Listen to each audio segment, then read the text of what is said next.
Everybody wants the power of the resurrection, but nobody wants the agony of the crucifixion. We want the crown without the thorns, the grace without the cost, and the Spirit without the sacrifice. But here is the painful truth. The life of God only flows through the parts of you that have already died. If you are wondering why your walk feels empty, it's because you're still trying to save the person Jesus told you to kill. Watch this to the end. It might just be the end of you and the beginning of him. Most people are treating the Holy Spirit like a digital assistant, someone they call when they need a favor or a feeling. But I have to be honest with you today. If your walk with God doesn't hurt your ego, you probably aren't walking with him yet.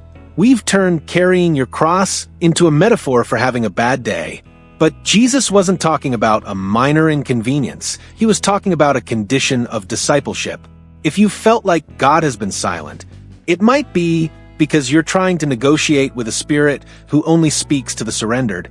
We have been sold a version of faith that is all about comfort, but we've skipped the altar. The Holy Spirit is a comforter, but he is also a consuming fire. You cannot be comforted by him if you refuse to be changed by him.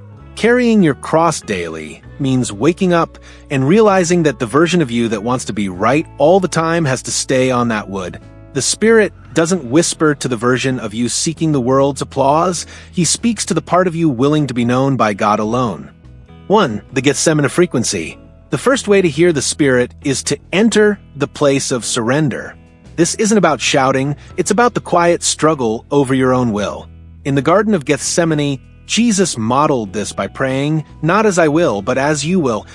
This is the cross before the cross, the internal surrender that must happen before any outward sacrifice. When you finally choose his path over your own fleshly desires, you are performing the most courageous act a human can do. 2. The invisible obedience. The cross is usually built in the moments no one sees. It is the choice to tell the truth when a lie would be easier, or to stay in a difficult conversation when you want to walk out. Real faithfulness is often found in the hidden places where you choose to stay in your calling even when it's taking too long. If you aren't hearing him in the big things, it may be because you've been ignoring the small, Tuesday morning whispers of obedience. 3. The death of the ideal self. We all have a version of ourselves we want the world to see, the one that craves recognition and builds identity on what others think. Paul describes this in Galatians 2, verse 20, stating, "I have been crucified with Christ. It is no longer I who live, but Christ who lives in me." Carrying your cross means that the version of you that lives for comfort and applause must go to the cross and stay there. The life of God only flows through the places where the old self has died. 4. Loving your executioners. Jesus went to the cross for the very people who were crucifying him. Today, carrying your cross means extending grace to people who do not deserve it and serving without any guarantee of a return. Luke 6 verse 27 challenges us to love our enemies and do good to those who hate us. You hear the Spirit most clearly when you see an exhausting or hurtful person, not as an enemy, but as a divine opportunity to carry the cross. 5. Trusting the divine silence. One of the heaviest crosses is uncertainty, the unanswered prayer, or the waiting season that makes no sense. Carrying your cross in these moments means releasing control and trusting that God is sovereign even when he is silent. Proverbs 3 verses 5 to 6 instructs us to lean not on our own understanding, but to submit to him in all ways.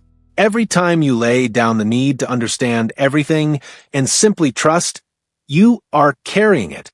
The cross is not the end of your story. It is the beginning of the only story worth living. A faith with no cross is just a comfortable life with a Christian label. But the suffering and the glory are connected. Romans 8 verse 17 says we share in his glory only if we share in his sufferings. If you want the resurrection, you must accept the crucifixion. The decision is yours, brethren. If you are ready to stop carrying your comfort and start carrying your cross, make your declaration today. Bring yourself before him in the quiet of the morning and drop a comment below saying, "Lord, not my will, but yours."